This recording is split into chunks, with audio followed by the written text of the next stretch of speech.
신자들이 신앙생활을 함에 있어서 많은 관심을 가지게 되는 중요한 이슈 중에 하나가 바로 고난에 관한 것입니다.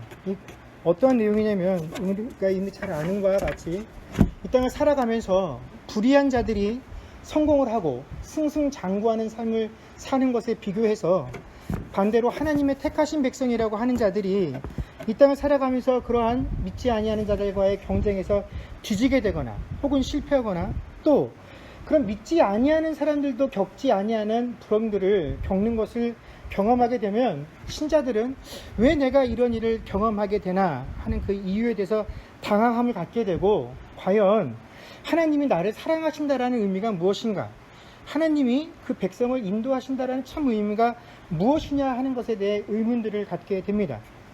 이런 반응을 갖게 되는 것은 너무나 당연한 것이죠. 왜냐하면 사람들이 종교를 찾는 이유가 뭔지 아십니까?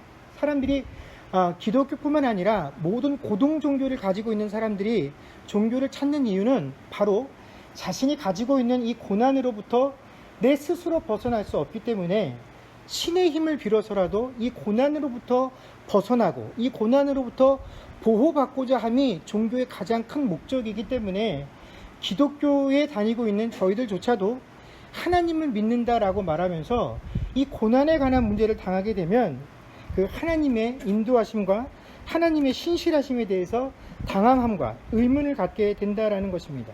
그래서 우리가 이 종교라는 것을 가만히 들여다보게 되면 우리가 종교를 흔히 그 신자들이 그 해당 종교의 신을 믿는 것이다라고, 그 신을 섬기는 것이다라고 생각들을 하지만, 사실은 이 기독교를 제외한 모든 종교의 중심은 그들이 믿고 섬기는 신이 중심이 되어 있는 것이 아니라 항상 사람들이 중심이 되어 있다는 것이죠.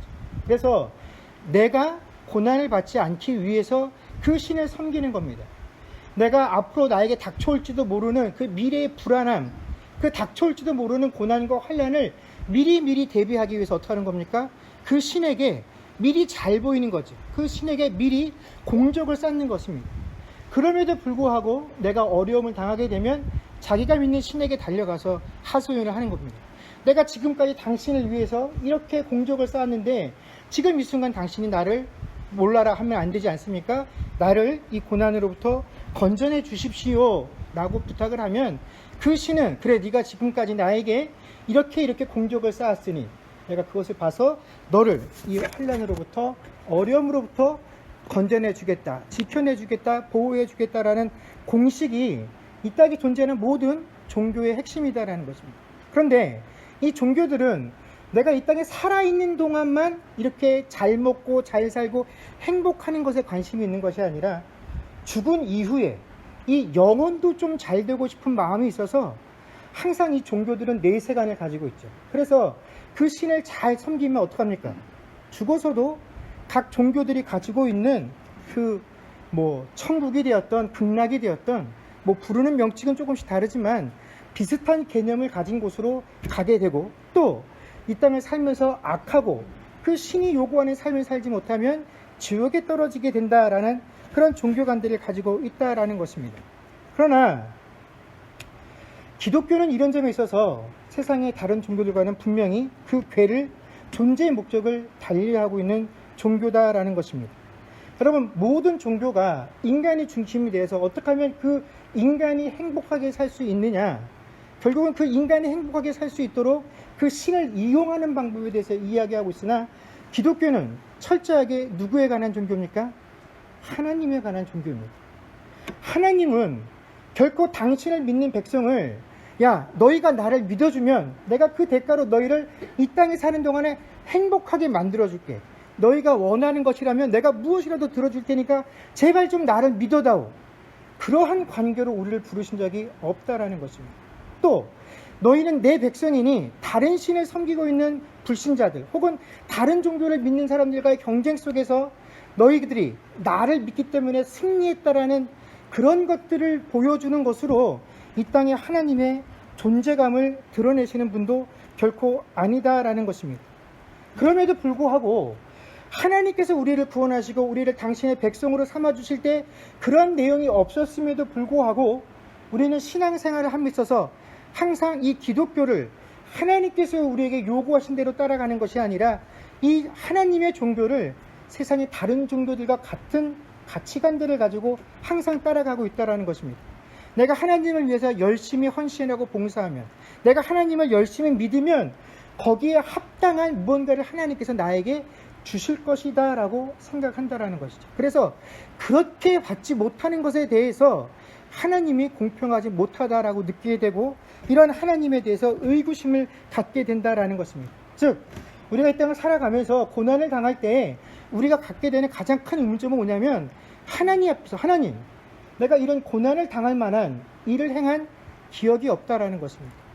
내가 주일마다 나가서 예배드리고 헌금하고 때가 되면 봉사하고 이 모든 것들을 다 하고 있는데 내가 왜 이런 고난을 당해야 합니까? 근데 우리가 이런 생각을 갖는 것 자체가 누구 중심이기 때문에 그렇습니까? 나 중심이기 때문에 그렇다라는 것입니다. 나에게 그런 이유가 없기 때문에 이 고난이 불공평하다라고 말을 하는 것입니다. 이것은 우리가 여전히 하나님 중심인 이 기독교 안에 들어와 있음에도 불구하고 우리가 하나님 중심대로 살지 못하고 나 중심적으로 살고 있다는 가장 강력한 증거가 된다라는 것이죠. 그리고 특별히 신자가 이 땅을 살아감에 있어서 고난을 당하는 데는 분명한 이유가 있다라는 것입니다. 여러분, 다윗과 사울의 관계에 있어서 하나님께서 택한 사람이 누굽니까? 어려워요? 다윗과 사울의 관계에서 하나님이 택하신 사람이 누구입니까? 다윗이죠. 예, 다윗이 하나님이 택한 사람입니다. 자, 그렇다면 우리가 가지고 있는 일반적인 신앙관으로 따지자면 이 다윗과 사울이 서로 생각이 다르고 행하는 바가 달라서 부딪히고 있다라고 한다면 누가 승리하고 누가 승승장구해야 합니까? 다윗이 승리하고 다윗이 승승장구해야 되지요. 그러나 현실은 어떻습니까? 그것과는 정반대로 다윗이 도망을 다니는 신세고 사울이 그 다윗을 쫓아다니는 그런 형국이다라는 것입니다. 여러분, 우리가 지난주에 다윗과 아히멜렉이 대면하는 장면을 살펴보았습니다. 이 아히멜렉과 헤어진 다윗은 처음에는 블레셋의 가드 왕에게로 피난을 떠나게 됩니다. 그런데 그곳에 갔다가 이 가드 왕에게 자신이 환영받고 있지 못하다라는 사실을 알게 되자 그 왕 앞에서 어떻게 합니까? 미친 척을 하죠. 그래서 다시 아둘람이라는 굴로 피신을 하고 그 아둘람 굴에 피신했을 때 다윗이 그곳에 피신했다라는 이야기를 듣고 그들의 가족과 또 이스라엘 땅에서 쫓기고 있었던 사람들 약 400명가량이 다윗에게로 모여들어서 무리를 이끌게 됩니다. 그래서 갑자기 이렇게 무리가 많아지게 되자 다윗이 어떻게 합니까? 그 무리를 이끌고 모압 왕에게로 피신을 하게 됩니다. 그래서 모압 왕의 비호를 받으면서 그 땅에 머물고 있었는데 하나님께서 선지자 갓을 통해서 다윗에게 명령을 내리시죠. 이방인의 땅에 있지 말고 어떻게 해요? 유다 남쪽 광야로 들어오라고 명령을 하셨기 때문에 그가 다시 유다 남쪽이었던 헤렛 수풀가라는 곳으로 이동을 해서 그곳에서 약 400명의 사람들과 함께 지내게 됩니다. 그런데 나중에 사울왕이 이 사실을 알고 진노하게 되죠. 여태껏은 다윗이 이스라엘의 통치가 아닌 블레셋과 모압이라는 외국에 나가 있었기 때문에 직접 찾아가서 다윗을 잡지 못했던 것인데 그 다윗이 이제 사울이 다스리고 있는 이스라엘 땅에 들어왔음에도 불구하고 아무도 이 사실을 다윗에게 고하지 않은 연고로 인해서 다윗을 잡지 못했다라는 사실을 그가 알고 나서 신하들에게 분노하면서 화를 내죠. 이때 사울이 그 신하들에게 뭐라고 얘기하냐면 7절 말씀에 사울이 곁에 선 신하들에게 이르되 너희 베냐민 사람들아 들으라. 이새의 아들이 너희에게 각기 밭과 포도원을 주며 너희를 1000부장 100부장을 삼겠느냐라고 이야기를 합니다. 자, 이 말의 뜻이 무엇이냐면 너희들이 곰곰이 생각해 보라는 것입니다. 지금 너희가 이 이스라엘에서 벼슬아치들을 하고 있는데 그 벼슬 누가 준 거냐는 겁니다. 너희들이 그 벼슬을 통해서 먹고 있는 그 봉급들 누구를 통해서 얻었느냐 하는 것입니다. 정말로 힘있고 권세가 있는 사람, 너희들이 누리고 있는 그 좋은 것들이 다 누구에게 받은 것인지 한번 곰곰이 생각해 보라고. 너희가 더 좋은 것을 얻기를 원한다면 누구 편에 서야 되는지 한번 생각해 보라고 이 사울이 그의 신하들에게 이야기를 한 것입니다. 자, 이 7절의 말씀을 듣고 난 이후에 누가 나서게 됩니까? 도액이 나서게 되었다라는 것이죠. 그리고 이 도액이 아히멜렉을 고발한 사건은 그렇기 때문에 그가 사울왕의 신하로서 아주 왕을 섬기는 충직한 충성심이 있었기 때문에 고발을 한 것이 결코 아니다라는 것입니다. 왜냐하면 이 다윗과 아히멜렉이 헤어진 후에 얼마나 많은 일들이 있었습니까? 먼저 다윗이 어디로 피난을 갔다고 했습니까? 블레셋으로 갔죠. 이 블레셋은 이스라엘의 서쪽 끝에 있는 나라입니다. 그러니까 이스라엘 가장 서쪽 끝으로 갔었죠. 그러다가 다시 어느 나라로 도망을 갑니까? 모압 땅으로 갑니다. 이 모압 땅은 이스라엘의 가장 동쪽 끝에 있는 나라입니다. 그러니 그 반대편 땅을 어떻게 해서든지 움직였습니다. 그리고 그곳에 머물다가 다시 어디로 옵니까? 유다 땅으로 움직이게 됩니다. 그러면 이 기간이 얼마나 많은 시간이 흘렀겠습니까? 그런데 이 기간 동안 도액은 자신이 본 것들을 왕에게 고하지 않았었죠. 그런데 비로소 7절에서 너희들이 가지고 있는 그 권력, 너희들이 누리고 있는 그 부, 명예, 누구한테 나은지 잘 생각해봐라. 누가 너희들에게 주었는지 한번 생각해봐라 하는 그 말이 떨어지자마자 도액이 지금까지 자신이 본 것들을 사울왕에게 고했다라는 것입니다. 사울이 말하고자 했던 이 말의 핵심 내용이 뭡니까? 이 모든 권력이 누구에게 있다라는 것을 강조하는 것입니까? 나 자신에게 있다라는 것입니다.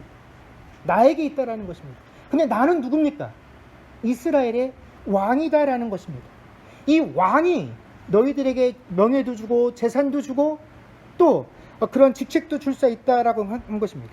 사울은 자신이 누리고 있는 이 모든 힘이 왕이라고 하는 직책으로부터 나온다라고 아주 확실하게 믿고 있었던 것입니다. 그래서 결코 이 왕이라는 직책을 빼앗길 마음이 없었던 것이죠. 그래서 그가 하나님께서 다음 때의 왕으로 세운 다윗을 죽이려고 그렇게 애를 쓴 것입니다. 이 왕이라는 자리를 놓치고 싶지 않았기 때문에 그렇다라는 것이죠. 그런데 도액이 사울왕의 이 말, 이 모든 것들을 줄 수 있는 것이 누구냐? 바로 나, 이스라엘 왕은 나야 하는 이 말에 도액이 어떻게 한 것입니까? 동의를 한 것입니다. 그래, 지금 우리가 이 세상을 살면서 누릴 수 있는 그 모든 권력, 부, 명예, 이것은 결국 세상적인 권력을 가진 사람으로부터 나오는 것이야. 그 사실에 도액이 동의했을 때 그는 다윗과 아히멜렉 사이에 있었던 일을 고발하게 되었다라는 것이죠. 그리고 드디어 이 아히멜렉이 왕 앞에 불려오게 됩니다. 그리고 왕에게 다윗에게 떡과 칼을 준 사건으로 인해서 추궁을 당하게 되죠. 그러자 아히멜렉이 자신이 행했던 일에 대해서 변명을 하게 됩니다. 그때 그가 뭐라고 변명을 하냐면 왕의 신하들 가운데 다윗만큼 충성스러운 사람이 어디 있습니까? 왕도 그 사실을 잘 알고 있기 때문에 그런 공로를 인정해서 그에게 왕의 호위대장도 시키고 왕의 사위로 삼은 것 아닙니까? 이거 내가 한 겁니까? 다 왕이 한 일입니다. 왕이 한 일로 나에게 책임을 묻지 마십시오. 또 결정적으로 내가 다윗을 위하여 하나님께 물었던 것이 오늘이 처음이 아니다라는 것입니다. 나는 지금까지도 다윗이 군대 장관에 대해서 전쟁하러 나갈 때마다 그를 위해서 하나님께 물어보는 행위를 했다라는 것이죠. 그런데 그것이 당신에게도 도움이 되고 이스라엘에게 도움이 될 때는 아무 말 하지 않다가 이제 그것과 상관이 없다라고 해서 내가 다윗에게 물어본 그 일로 인해서 제사장으로 마땅히 내가 했었던 그 일 때문에 나를 추궁하는 것은 부당하다, 합당치 못하다라고 아히멜렉이 지적하면서 제사장이 해야 할 일을 마땅히 한 그 일로 인해서 당신이 나와 우리 아비집에 죄를 묻는 것은 잘못된 것이니까 그렇게 항하지 말라라고 경고를 하게 됩니다. 자, 아히멜렉이 사울의 추궁을 받고 했던 그 대답들 중에는 사실 다윗을 위해서 행한 일들은 특별한 것이 아무것도 없습니다. 그저 당신이 했던 일, 제사장으로서 내가 마땅히 해야 했던 일들에 대해서만 언급을 했을 뿐이죠. 그럼에도 불구하고 사울의 대답은 뭡니까? 너와 내 온 집안이 반드시 죽으리라 라는 것입니다. 왜 그렇습니까? 네가 잘못했기 때문이 아니라 네가 무엇이기 때문에 그렇습니까? 다윗 편이기 때문에 그렇다라는 것입니다. 네가 알고 행했든 모르고 행했든 무슨 뜻이 있었던 그렇지 못했던 것과 상관없이 네가 한 그 행위가 다윗에게 도움이 되었기 때문에 나는 그것을 결코 좌시할 수 없다라는 것입니다. 즉 네가 행한 일이 다윗에게 이루었기 때문에 너희 집안은 반드시 죽어야 하겠다라는 것입니다. 바로 여기 이 부분 때문에 우리가 성경을 읽을 때 이 성경이 어렵고 참 힘들다라고 느껴지는 것입니다. 여러분, 우리의 관점에서 보면 이 아히멜렉을 비롯한 노베에 속한 사람들은 다윗을 보호하고 다윗을 도우려고 했었던 사람입니다. 그렇다면 하나님께서 택한 그 다윗을 도우려고 했었던 사람들의 행위를 하나님께서 어떻게 해주셔야겠습니까? 마땅히 칭찬해 주시고 그들이 한 행위로 인해서 그들이 해코지를 당할 때 지켜주시고 보호해 주셔야 한다는 것이 우리가 가지고 있는 일반적인 생각입니다. 그러면 하나님은 그 아히멜렉을 보호해 주셔야 되는데 하나님은 그 아히멜렉과 노베에 속한 모든 사람들이 심지어 어린아이들까지도 심지어 가축들까지도 모두 진멸하는 그 상황을 그냥 내버려 두셨다라는 것입니다. 어째서 하나님께서 이렇게 하실 수 있느냐 하는 것입니다. 우리가 잘 아는 다니엘서에 보면 다니엘과 세 친구의 이야기가 나옵니다. 여러분, 이 다니엘과 세 친구들은 하나님을 위해서 하나님께 절대적으로 헌신하고 하나님께 충성했을 때 어떤 일들이 벌어졌습니까? 그들이 불구덩이에 들어갔을 때에도 사자굴에 던져졌을 때에도 하나님께서 그들을 그 불구덩이로부터 사자의 굴속으로부터 안전하게 지켜주셨다라는 것입니다. 그래서 우리는 이런 내용을 보면서 봐라, 하나님을 믿고 의지하면 하나님 뜻대로 살면 무조건 하나님께서 어떤 수단과 방법을 통해서라도 그 백성을 지키시고 보호하신다라고 가르칩니다. 또 우리도 지금까지 그렇게 배워왔습니다. 이런 내용들이 우리는 훨씬 좋습니다. 이런 내용들은 받아들이기도 좋습니다. 이해하기도 좋습니다. 그러나 여러분, 성경에는요, 이 다니엘과 세 친구의 같은 경우보다 이 아히멜렉과 놉과 같은 경우를 당한 사람들의 이야기가 훨씬 많이 존재한다라는 것입니다. 한 가지만 더 예를 들어 살펴볼까요? 그럼 마태복음 2장에 보면 예수님의 탄생과 관련돼서 동방박사들에 관한 이야기가 등장하게 됩니다. 이 동방박사들이 헤롯 왕을 만나게 되죠. 그리고 헤롯 왕에게 이 유대의 왕이 태어났다라는 이야기를 듣게 됩니다. 그러자 이 왕을 찾기 위해서 떠나는 그 동방박사들에게 헤롯 왕이 뭐라고 부탁을 합니까? 그 아이를 찾으면 어떻게 하라고요? 나에게도 연락을 좀 취해달라고. 왜요? 나도 가서 그 왕에게 경배하고 싶다라고 합니다.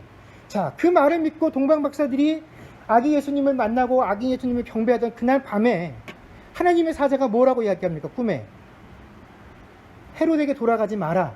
그가 이렇게 찾는 이유는 그 아이의 목숨을 취하려 하는 것이다 라고 했기 때문에 동방박사들이 헤롯 왕에게 이야기하지 않고 돌아갑니다.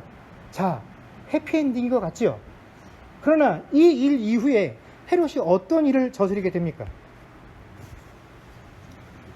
그쵸? 동방박사가 처음 그 유대인의 왕을 표시하는 별이 등장했었던 그 시간부터 계산을 해서 이 2살 아이로, 2살 밑으로 있었던 모든 아이를 다 어떻게 합니까? 죽이는 사건이 벌어지게 되었다라는 것입니다. 여러분, 참 아이러니하지 않습니까? 이 땅에 생명들을 구원하시기 위해서 대속자 되신 그 아기 예수님께서 이 땅에 태어나셨는데 그 대가로 인해서 아무것도 인지 못하는 2살 밑의 어린 아이들이 자신들이 행하지 않은 일도 예수님 때문에 다 죽임을 당했다라는 그런 상황을 접하게 되면 여러분들은 그런 상황 속에서 어떤 것들을 느끼시게 됩니까? 왜 하나님께서 이런 일들을 그냥 내버려 뒀다라고 생각들을 하십니까?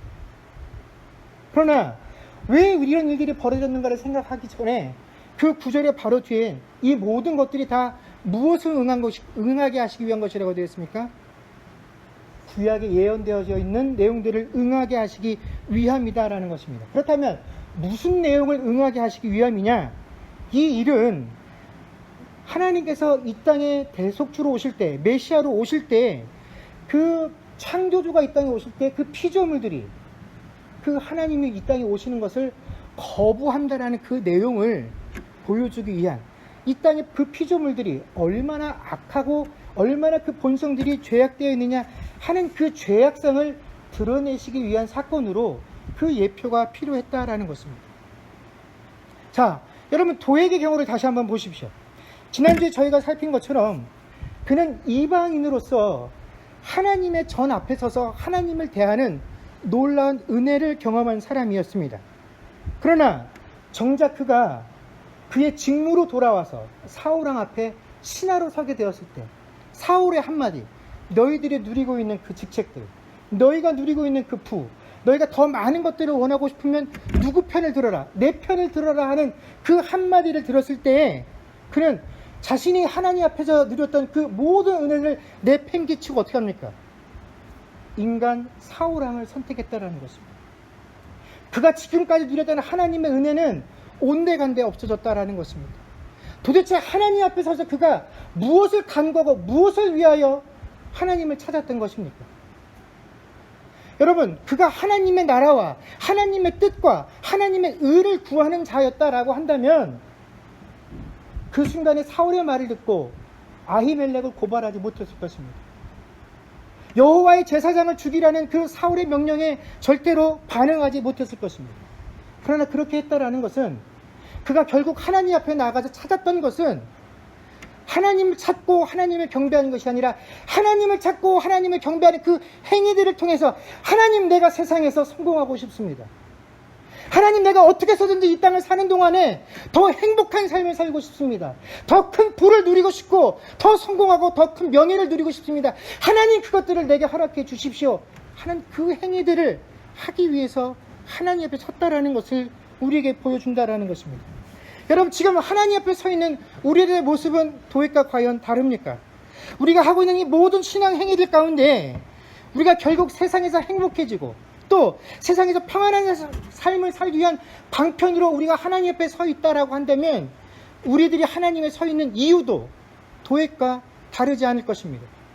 지금이라도 당장 내 삶이 조금 더 평안해지고 좋아질 수 있는 방편이 내 앞에 놓여진다라고만 한다면 그것이 하나님이 나를 위하여 예비하신 길이다라고 기뻐하고, 조금만 나에게 어려움과 고난이 와도 하나님, 도대체 왜 나에게 이런 고난을 허락하셨습니까? 한시라도 빨리 나에게 이 고난에서 벗어나게 해주십시오라고 하는 것은 결국 하나님 앞에 섰으나 하나님을 찾는 것이 아니라 나를 찾고 있기 때문에 우리가 그 고난을 온전히 대하지 못한다라는 것입니다.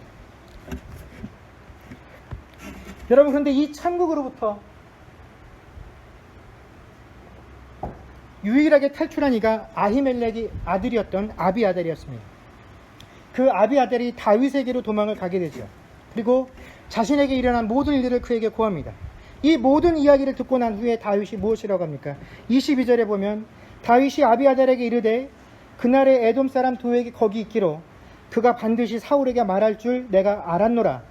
네 아버지 집의 모든 사람이 죽은 것은 나의 탓이로다. 아멘.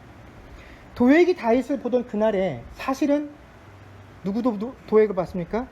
다윗도 도액을 보았다라는 것입니다. 그리고 다윗은 한 발 더 나아가서 도액이 이 일을 사울에게 고발할 거다라고 알았다라고 이야기를 하고 있다라는 것입니다. 자, 그러면서 다윗은 아히멜렉에게 너와 너희 아버지 집에 일어난 모든 그 고난의 책임이 누구에게 있다고요? 나에게 있다라고 이야기를 합니다. 여러분, 이것이 바로 신자가 세상에서 고난을 받는 이유입니다. 여러분, 신자가 이 땅에서 고난을 받는 이유는 우리가 하나님의 백성이기 때문입니다. 우리가 하나님 편이기 때문에 그렇습니다.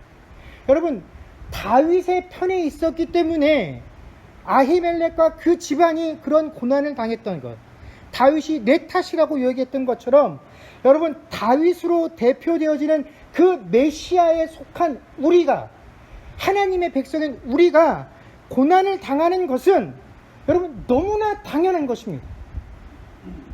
고난을 받지 않고 있다라고 한다면 그것이 오히려 잘못된 것입니다. 고난을 받는 것, 이것을 전혀 이상하게 생각하면 안 된다라는 것입니다. 다윗이 무엇이라고 했습니까? 내가 그것을 알았다라고 이야기를 합니다. 우리도 이미 그 사실을 알고 있습니다. 우리는 마땅히 하나님의 백성들이 이 땅을 사는 동안 이 땅에서 하나님 자녀의 백성이라는 이유로 고난을 받을 것이다라는 사실을 이미 배워서 알고 있습니다. 성경이 우리에게 그렇게 가르쳤기 때문에 그렇죠. 그래서 예수님께서 뭐라고 하셨습니까? 요한복음 15장 18절 19절입니다. 여러분 받으신 주보에 보면 제가 요한복음 15장 18절 19절을 기록해 놓았습니다. 우리 다 같이 한번 그 말씀을 읽도록 하겠습니다. 읽겠습니다. 시작. 세상이 너희를 미워하면 너희보다 먼저 나를 미워한 줄을 알라. 너희가 세상에 속하였으면 세상이 자기의 것을 사랑할 것이나 너희는 세상에 속한 자가 아니요 도리어 내가 너희를 세상에서 택하였기 때문에 세상이 너희를 미워하느니라. 아멘. 어떻게 해요? 우리가 하나님께 속한 자이기 때문에 세상이 당연히 우리를 미워한다라는 것입니다. 이것이 성경이 우리에게 밝혀주고 있는 진리다라는 것입니다. 그런데 왜 신자가 고난을 싫어합니까? 왜 고난이 잘못되었고 부당하다라고 생각합니까? 왜 이 고난 속에서 하나님 건져내 주십시오라고 간구합니까? 그것은 여전히 우리가 아직도 우리 인간의 본성들, 그 고난을 싫어하고 행복과 성공을 기대하는 그 우리의 악한 본성들이 아직도 우리를 지배하고 있기 때문에 우리가 마땅히 신자가 누리는 이 고난을 인정하지 못한다라는 것입니다. 그러나 주님은 결코 성도들에게 너희가 성도라면 너희들에게 임하는 고난은 당연한 것이니까 무조건 참고 인내하며 살라라, 그렇게만 말씀하시지는 않으십니다. 23절에 보면 다윗이 이렇게 말합니다. 두려워하지 말고 내게 있으라. 내 생명을 찾는 자가 내 생명도 찾는 자니 네가 나와 함께 있으면 안전하리라 하니라. 여러분, 다윗이 지금 이런 말 할 처지입니까? 자기도 자기 생명을 지키지 못해서 스스로 보장할 힘이 없어서 사울을 피해서 도망을 다니고 있는데 그가 아비아들에게 나와 함께 있으면 어떻다고 이야기합니까? 너는 안전하다라고 이야기를 합니다. 여러분, 다윗에게 무슨 힘이 있어서 그렇습니까? 어떤 방법이 있어서 그렇습니까? 어떤 방책이 있어서 그렇습니까? 다윗에게는 아무것도 없습니다. 또 여전히 이 상황이 개선되어질 것이다라는 어떠한 하나님의 약속이나 사인도 등장하지 않았습니다. 그럼에도 불구하고 다윗이 자신만만하게 나와 함께 있으라, 그러면 네가 안전하리라 하는 이 말은 내가 다윗 인간인 나를 말하는 것이 아니라 무엇을 의미하는 것입니까? 나에게 주어진 하나님의 약속을 다윗이 의미하는 것입니다.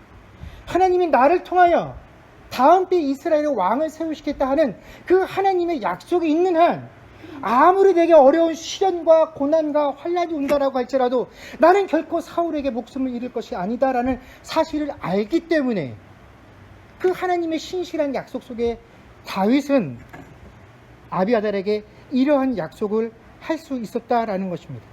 여러분, 신자는 고난을 두려워해서 결코 안 됩니다. 고난은 우리를 해하지 못합니다. 우리를 힘들게 합니다. 절망스럽게 합니다. 낙심하게 합니다.